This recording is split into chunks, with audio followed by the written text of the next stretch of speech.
नमस्कार प्यारे साथियों, अगर आप राजस्थान हाई कोर्ट परीक्षा की तैयारी कर रहे हैं तो यह क्लास आपके लिए बेहद ही महत्वपूर्ण है।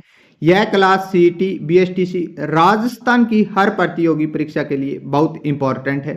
आज हम राजस्थान के लोक देवता एवं देवियों पर चर्चा करेंगे। तो चलिए दोस्तों, वीडियो को शुरू करते हैं। और आज का पहला प्रश्न है, तेजा जी की पूजा किस रूप में की जाती है? ऑप्शन ए वर्षा देवता, सर्प देवता, युद्ध देवता और पशु देवता। तो तेजा जी दोस्तों किस रूप में पूजे जाते हैं? सर्प देवता के रूप में। तो इसका राइट आंसर क्या होगा? ऑप्शन बी इसका राइट आंसर होगा। नेक्स्ट प्रश्न है, 2 नंबर प्रश्न देखना। तेजा जी का जन्म स्थान कौन सा है? तेजा जी का क्या है? जन्म स्थान पूछा है। ऑप्शन ए है खरनाल, नागौर, अजमेर, मारवाड़। तो तेजा जी का जन्म स्थान है वो कौन सा है दोस्तों? खरनाल। और खरनाल कहां पड़ता है? नागौर में पड़ता है। तो इसका राइट आंसर क्या होगा? ऑप्शन ए इसका राइट आंसर होगा। नेक्स्ट प्रश्न देखना। नेक्स्ट प्रश्न है हमारा 3 नंबर। पाबूजी की पूजा किस पशु के साथ की जाती है? यानी कि पाबूजी की पूजा है वो किस पशु के साथ की जाती है, यह पूछा है। ऑप्शन ए है ऊंट, घोड़ा, गाय या बकरी। तो पाबूजी दोस्तों किस देव के रूप में पूजे जाती हैं? ऊंट के देवता के रूप में पूजे जाती हैं। तो इसका राइट आंसर क्या होगा? ऑप्शन ए होगा। अगर पूछे कि पाबूजी की फड़ दोस्तों सर्वाधिक चौड़ी फड़ है और सर्वाधिक लोकप्रिय फड़ किसकी है दोस्तों? पाबूजी की है, यह भी ध्यान रखना है। लोकप्रिय फड़ किसकी है दोस्तों? पाबूजी की। नेक्स्ट प्रश्न है 4 नंबर प्रश्न देखना। मल्लीनाथ जी किस वंश से संबंधित थे? मल्लीनाथ जी के बारे में पूछा है। ऑप्शन ए है चौहान, परमार, सिसोदिया या सोलंकी। तो मल्लीनाथ जी किस वंश से संबंधित थे? बताइए किस वंश से थे? परमार से। तो इसका राइट आंसर क्या होगा? ऑप्शन बी इसका राइट आंसर हो जाएगा। नेक्स्ट प्रश्न है 5 नंबर प्रश्न देखना। रामदेव जी का प्रमुख मेला कहाँ लगता है? रामदेव जी का प्रमुख मेला पूछा है। ऑप्शन ए है नागौर, ऑप्शन बी है रुणेचा, ऑप्शन सी है पुष्कर और ऑप्शन डी है बाड़मेर। तो रामदेव जी का मेला कहाँ लगता है दोस्तों? रुणेचा जैसलमेर में लगता है। और 13 ताली नृत्य दोस्तों किस मेले में आयोजित होता है? रामदेव जी के मेले में 13 ताली नृत्य भी आयोजित होता है। तो इसका राइट आंसर क्या होगा? मेला कहाँ लगता है? रुणेचा जैसलमेर में। तो इसका राइट आंसर क्या होगा? ऑप्शन बी होगा। नेक्स्ट प्रश्न है 6 नंबर प्रश्न देखना। 6 नंबर प्रश्न है, देवनारायण जी किस जाति के लोक देवता माने जाते हैं? देवनारायण जी है वो किस जाति के लोक देवता माने जाते हैं, यह पूछा है। ऑप्शन ए है चारण, ऑप्शन बी है गुज्जर, ऑप्शन सी है राजपूत और ऑप्शन डी है जाट। तो देवनारायण जी किस जाति के लोक देवता के रूप में माने जाते हैं दोस्तों? गुज्जर जाति के। तो इसका राइट आंसर क्या होगा? ऑप्शन बी होगा। अगर पूछे कि सर्वाधिक लंबी फड़ किसकी है दोस्तों, तो आएगा देवनारायण जी। किसकी है? देवनारायण जी की सर्वाधिक लंबी फड़ है, यह भी ध्यान रखना है। नेक्स्ट प्रश्न देखना 7 नंबर प्रश्न है, माता करणी जी का मंदिर कहाँ स्थित है? करणी माता के मंदिर के बारे में पूछा है। ऑप्शन ए है बाड़मेर, ऑप्शन बी है देशनोक, ऑप्शन सी है जोधपुर और ऑप्शन डी है पाली। तो माता करणी जी का मंदिर कहाँ है दोस्तों? देशनोक बीकानेर में है। और करणी माता का मेला कब लगता है? नवरात्रा में दोस्तों क्या है? करणी माता का मेला लगता है, यह भी ध्यान रखना है। तो इसका राइट आंसर क्या होगा? ऑप्शन बी होगा, देशनोक बीकानेर। नेक्स्ट प्रश्न देखते हैं 8 नंबर प्रश्न देखना। हड़बू जी का संबंध किस क्षेत्र से है? हड़बू जी के बारे में पूछा है। Option A Barmer, option B है जयपुर, ऑप्शन सी है कोटा और ऑप्शन डी है झालावाड़। तो हड़बू जी का संबंध किस क्षेत्र से है दोस्तों? मालानी। और मालानी कहां पड़ता है? बाड़मेर में। तो इसका राइट आंसर क्या होगा? ऑप्शन ए इसका राइट आंसर होगा। अगर आप चैनल पर नए हैं तो चैनल को सब्सक्राइब, लाइक, शेयर जरूर कर देना ताकि आने वाली हर वीडियो आप तक दोस्तों क्या है? पहुंच सके। प्रश्न नंबर 9 है। 9 नंबर प्रश्न देखना। भैरव बाबा को किस वाहन पर आरूढ़ दिखाया गया है? भैरव बाबा के बारे में पूछा है। ऑप्शन ए है सिंह मतलब शेर, ऑप्शन बी है कुत्ता, ऑप्शन सी है बेल और ऑप्शन डी है घोड़ा। तो भैरव बाबा को किस वाहन पर आरूढ़ दिखाया गया है दोस्तों? कुत्ते पर। तो इसका राइट आंसर क्या होगा? ऑप्शन बी इसका राइट आंसर हो जाएगा। नेक्स्ट प्रश्न देखना 10 नंबर प्रश्न है। 10 नंबर प्रश्न, गोगा जी का जन्म स्थान कौन सा है? गोगा जी का जन्म स्थान पूछा है। ऑप्शन ए है बादवा, ऑप्शन बी है ददरेवा, ऑप्शन सी है करनाल और ऑप्शन डी है रामदेवरा। तो दोस्तों गोगा जी का जन्म स्थान कौन सा है? ददरेवा। और ददरेवा कौन से जिले में पड़ता है? चूरू में, ध्यान रखना है। तो इसका राइट आंसर क्या होगा? ऑप्शन बी होगा, ददरेवा। नेक्स्ट प्रश्न देखते हैं 11 नंबर प्रश्न देखना दोस्तों। 11 नंबर प्रश्न है, गोगा जी की पूजा किस देवता के रूप में होती है, यानी कि गोगा जी को पूजती हैं और कौन से देवता के रूप में पूजती हैं। ऑप्शन ए है युद्ध के देवता के रूप में, ऑप्शन बी है श्रम देवता के रूप में, ऑप्शन सी है जल देवता के रूप में और ऑप्शन डी है पवन देवता के रूप में। तो गोगा जी की पूजा किस रूप में की जाती है, सर्प यानी सांप देवता के रूप में दोस्तों। तो इसका राइट आंसर क्या होगा, ऑप्शन बी इसका राइट आंसर हो जाएगा। नेक्स्ट प्रश्न है 12 नंबर प्रश्न देखना, देवनारायण जी की पूजा किस दिन विशेष रूप से होती है। पूजा पूछिए, अगर पूछे कि देवनारायण जी की दोस्तों सर्वाधिक लंबी फड़ है। अब पूजा पूछिए कि पूजा किस दिन होती है। ऑप्शन ए है रक्षाबंधन, ऑप्शन बी है वसंत पंचमी, ऑप्शन सी है वसंत दशमी और ऑप्शन डी है दीपावली। तो देवनारायण जी की पूजा है वो दोस्तों विशेष रूप से किस दिन होती है, वसंत दशमी के दिन। तो इसका राइट आंसर क्या हो जाएगा, ऑप्शन सी इसका राइट आंसर हो जाएगा।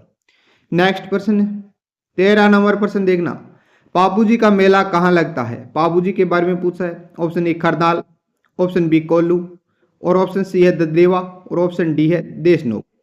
सबसे पहले आपको बता दें कि पाबूजी को ऊंट रक्षक देवता कहा जाता है और सर्वाधिक चौड़ी फड़ किसकी है, पाबूजी की है और सर्वाधिक लोकप्रिय फड़ भी किसकी है दोस्तों, पाबूजी की है। पाबूजी का मेला पूछा है, मेला कहाँ लगता है, कोल्लू, और कोल्लू कहाँ पड़ता है दोस्तों, जोधपुर में पड़ता है, यह भी ध्यान रखना है। तो इसका राइट आंसर क्या होगा, ऑप्शन बी इसका राइट आंसर हो जाएगा। नेक्स्ट प्रश्न देखना 14 नंबर प्रश्न है। अगर आप चैनल पर नहीं हैं तो चैनल को सब्सक्राइब लाइक शेयर जरूर कर देना। 14 नंबर प्रश्न है दोस्तों, मल्लीनाथ जी की पूजा में कौन सा पशु बलि स्वरूप नहीं चढ़ाया जाता। यह पूछा है कि मल्लीनाथ जी की पूजा करते हैं और कौन सा पशु है वो बलि स्वरूप नहीं चढ़ाया जाता है। ऑप्शन ए बकरा, ऑप्शन सी बी है ऊंट, ऑप्शन सी बेल और ऑप्शन डी है भेड़। तो इसका राइट आंसर क्या होगा दोस्तों, ऑप्शन ए बकरा। नेक्स्ट प्रश्न देखते हैं 15 नंबर प्रश्न है, तेजा जी का मेला कब लगता है। तेजा जी के मेले के बारे में पूछा है कि तेजा जी का मेला है वो कब लगता है। ऑप्शन ए है भाद्रपद शुक्ल दशमी को, ऑप्शन बी है चैत्र पूर्णिमा को, ऑप्शन सी है कार्तिक पूर्णिमा को और ऑप्शन डी है फाल्गुन अमावस्या को। तो तेजा जी का मेला है वो कब लगता है दोस्तों, भाद्रपद शुक्ल दशमी को। तो इसका राइट आंसर क्या होगा, ऑप्शन ए इसका राइट आंसर हो जाएगा। नेक्स्ट प्रश्न है 16 नंबर प्रश्न देखना दोस्तों, गोगा जी का मेला कब आयोजित होता है। गोगा जी के मेले के बारे में पूछा है। अगर पूछे कि गोगा जी का मेला लगता कहाँ है तो दोस्तों हनुमानगढ़ में लगता है। और कहाँ, गोगामेड़ी हनुमानगढ़ में।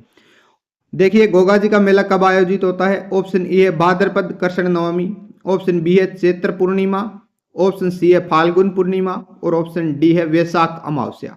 तो गोगा जी का मेला दोस्तों कब आयोजित होता है, भाद्रपद कृष्ण नवमी को। तो इसका राइट आंसर क्या होगा, ऑप्शन ए होगा। नेक्स्ट प्रश्न है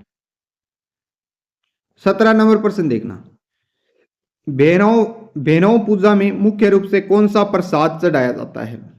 प्रसाद के बारे में पूछा है कि भैरव की पूजा करते हैं और कौन सा प्रसाद है वो चढ़ाते हैं दोस्तों। ऑप्शन ए है दूध, ऑप्शन बी है मदिरा, ऑप्शन सी है लड्डू और ऑप्शन डी है फल। तो भैरव की पूजा करते समय कौन सा प्रसाद चढ़ाया जाता है, मदिरा चढ़ाई जाती है। तो इसका राइट आंसर क्या होगा, ऑप्शन बी इसका राइट आंसर हो जाएगा। नेक्स्ट प्रश्न है 18 नंबर प्रश्न देखना, रामदेव जी को कौन सा अवतार माना गया है। रामदेव जी के बारे में पूछा है कि किसका अवतार मानते हैं रामदेव जी को।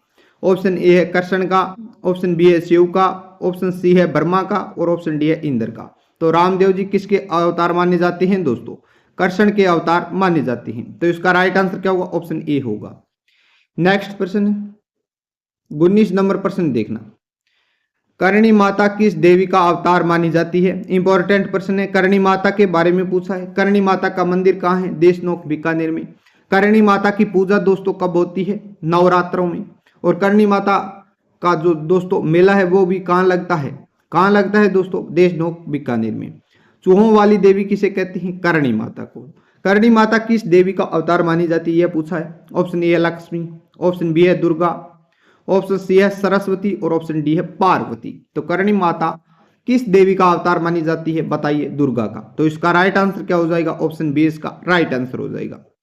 नेक्स्ट प्रश्न है 20 नंबर प्रश्न देखना, मल्लीनाथ जी का मेला कहाँ लगता है। मल्लीनाथ जी के बारे में पूछा है। Option A Tilwara, option B है कोल्लू, ऑप्शन सी है ददरेवा और ऑप्शन डी है देशनोक। तो आपको बता दें कि मल्लीनाथ जी का मेला कहाँ लगता है दोस्तों, देशनोक में किसका मेला लगता है, करणी माता का। अगर पूछे कि ददरेवा में किसका मेला लगता है दोस्तों, गोगा जी का। अगर पूछे कि कोल्लू में किसका लगता है, पाबू जी का, और तिलवाड़ा बाड़मेर में किसका लगता है, मल्लीनाथ जी का, तो इसका राइट आंसर क्या होगा, ऑप्शन ए इसका राइट आंसर हो जाएगा। नेक्स्ट प्रश्न देखना, 21 नंबर प्रश्न है दोस्तों, देवनारायण जी की कथा किस लोकगीत में गाई जाती है। देवनारायण जी की कथा है वो किस लोकगीत में गाई जाती है। ऑप्शन ए है पाबू जी की फड़, ऑप्शन बी है देवनारायण जी की फड़, ऑप्शन सी है तेजा जी की फड़, और ऑप्शन डी है गोगा जी की फड़। तो देवनारायण जी की कथा किस लोकगीत में गाई जाती है, देवनारायण जी की फड़ के रूप में। और दोस्तों अगर पूछे कि सर्वाधिक लोकप्रिय फड़ किसकी है, तो दोस्तों क्या करना है, पाबू जी। लेकिन सर्वाधिक लंबी फड़ किसकी है दोस्तों, किसकी है बताइए, देवनारायण जी की। तो इसका राइट आंसर क्या होगा, ऑप्शन बी होगा, देवनारायण की फड़। नेक्स्ट प्रश्न है 22 नंबर प्रश्न देखना, पाबू जी की फड़ किस लोक कला का उदाहरण है। पाबू जी की फड़ के बारे में पूछा है कि किस लोक कला का उदाहरण है। ऑप्शन ए चित्रकला, ऑप्शन बी है नृत्य कला, ऑप्शन सी है संगीत कला, और ऑप्शन डी है शिल्प कला। तो पाबू जी की फड़ किस लोक कला का उदाहरण है दोस्तों, चित्रकला का। तो इसका राइट आंसर क्या हो जाएगा, ऑप्शन ए इसका राइट आंसर हो जाएगा। नेक्स्ट प्रश्न है 23 नंबर प्रश्न देखना, रामदेव जी के अनुयायी क्या कहलाते हैं। रामदेव जी के अनुयायी है वो क्या कहलाते हैं दोस्तों, यह पूछा है। ऑप्शन ए है रेदास, ऑप्शन बी है रामसपंथी, ऑप्शन सी है तेजा भगत, और ऑप्शन डी है पाबूपंथी। तो रामदेव जी के अनुयायियों को क्या कहते हैं, रामसपंथी कहते हैं। तो इसका राइट आंसर क्या होगा, ऑप्शन बी होगा। और रामसरा पीर किसको कहते हैं, रामसा पीर दोस्तों किसको कहते हैं, रामदेव जी को, यह भी ध्यान रखना है। नेक्स्ट प्रश्न है 24 नंबर प्रश्न देखना, तेजा जी की पत्नी का नाम क्या था। इंपॉर्टेंट प्रश्न है दोस्तों, कई प्रतियोगी परीक्षा में पूछा जा चुका है। और यह पूछा है कि तेजा जी की पत्नी का नाम क्या था। ऑप्शन ए है पेमल, ऑप्शन बी है रूप कंवर, ऑप्शन सी है देव कंवर, और ऑप्शन डी है कमल देवी। तो तेजा जी की पत्नी का क्या नाम था दोस्तों, पेमल था। तो इसका राइट आंसर क्या होगा, ऑप्शन बी ए होगा दोस्तों। नेक्स्ट प्रश्न देखते हैं 25 नंबर प्रश्न है, गोगा जी का घोड़ा किस नाम से प्रसिद्ध है। गोगा जी का घोड़ा पूछा है। ऑप्शन ए है लीलन। लीलन किसकी घोड़ी है दोस्तों, तेजा जी की, ध्यान रखना है, लीलन पर सवार होते हैं तेजा जी। ऑप्शन बी है नीली घोड़ी, ऑप्शन सी है चेतक, चेतक महाराणा प्रताप का घोड़ा है, ऑप्शन डी है राणा। तो दोस्तों गोगा जी का घोड़ा किस नाम से प्रसिद्ध था, नीली घोड़ी थी, जिसे गोगा क्या कहते हैं, गोगा बप्पा कहते हैं। तो इसका राइट आंसर क्या हो जाएगा, ऑप्शन बी इसका राइट आंसर हो जाएगा।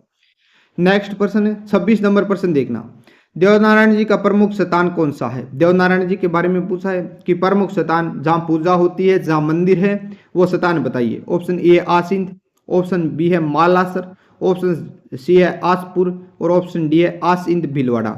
अगर आसिंद भीलवाड़ा आए तो दोस्तों क्या करना है, आसिंद भीलवाड़ा ही करना है, तभी आपका क्या है राइट आंसर होगा। तो इसका राइट आंसर क्या होगा, आसिंद भीलवाड़ा।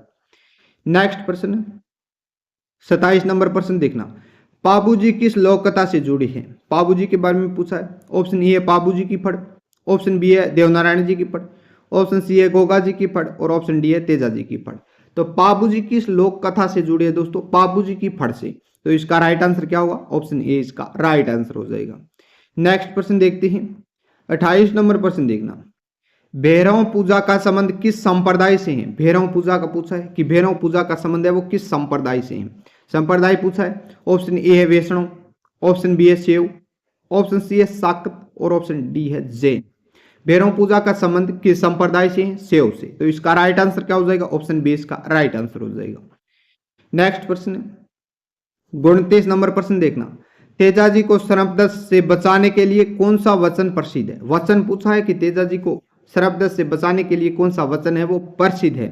ऑप्शन ए है नाग मेरे भाई, ऑप्शन बी है हर हर तेजा, ऑप्शन सी है जय नागराज, और ऑप्शन डी है नागदेव की जय। तो तेजा जी को सर्पदंश से बचाने के लिए कौन सा वचन प्रसिद्ध है, नाग मेरे भाई। तो इसका राइट आंसर क्या होगा, ऑप्शन ए इसका राइट आंसर हो जाएगा। नेक्स्ट प्रश्न देखिए, राजस्थान में फड़ का संबंध किससे है। फड़ का पूछा है। ऑप्शन ए है पूजा पाठ, ऑप्शन बी है चित्रित लोक कथा, ऑप्शन सी है लोक नृत्य, और ऑप्शन डी है लोकवाद्य। तो दोस्तों राजस्थान में फड़ का संबंध किससे होता है, लोकवाद्य से होता है क्या, नहीं दोस्तों, लोकवाद्य से नहीं होता, लोक नृत्य से भी नहीं होता, पूजा पाठ से भी नहीं होता। तो इसका राइट आंसर क्या होगा, चित्रित लोक कथा। इसका राइट आंसर ऑप्शन बी होगा। अगर दोस्तों वीडियो अच्छी लगी हो तो लाइक शेयर सब्सक्राइब कर लेना। सभी दोस्तों का धन्यवाद।